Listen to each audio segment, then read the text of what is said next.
Sa operasyon noong nakaraang linggo, nailigtas sa Laguna ang mga estudyanteng na bistong nagplano umanong gumawa ng pag-atake at karahasan sa kanilang paaralan. Na-rescue sila bago pa naisagawa ang marahas na plano na binalak ikasan nitong Pebrero. Na-recruit sila sa pamamagitan ng online game na karaniwang nilalaro ng mga bata. They recruited the children on Roblox, tapos dinala sa messaging platform.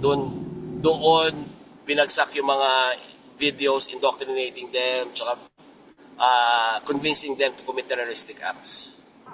Sabi noon ng pulisya, na-expose ang mga bata sa nihilistic violence online at ipinanood sila ng mga video ng mass attacker at hinikayat na bumili ng armas.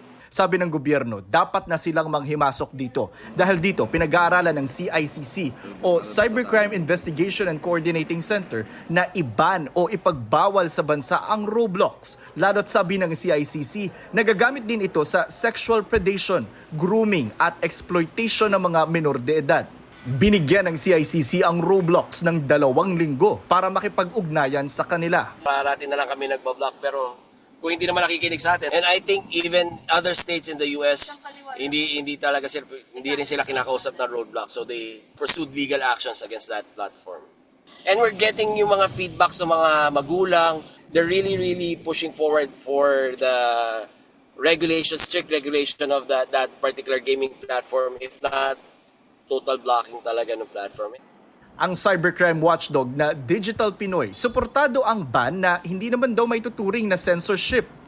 Ito malinaw na accountability ito kasi merong corrective actions na ibinibigay at binibigyan po sila ng due process. Kaya malinaw po na hindi po ito censorship.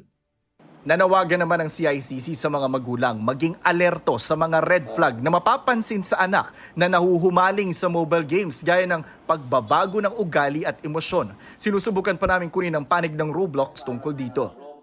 Itong unang balita, Jonathan Andal para sa GMA Integrated News. Igan, mauna ka sa mga balita, mag-subscribe na sa GMA Integrated News sa YouTube para sa iba't ibang ulat sa ating bansa.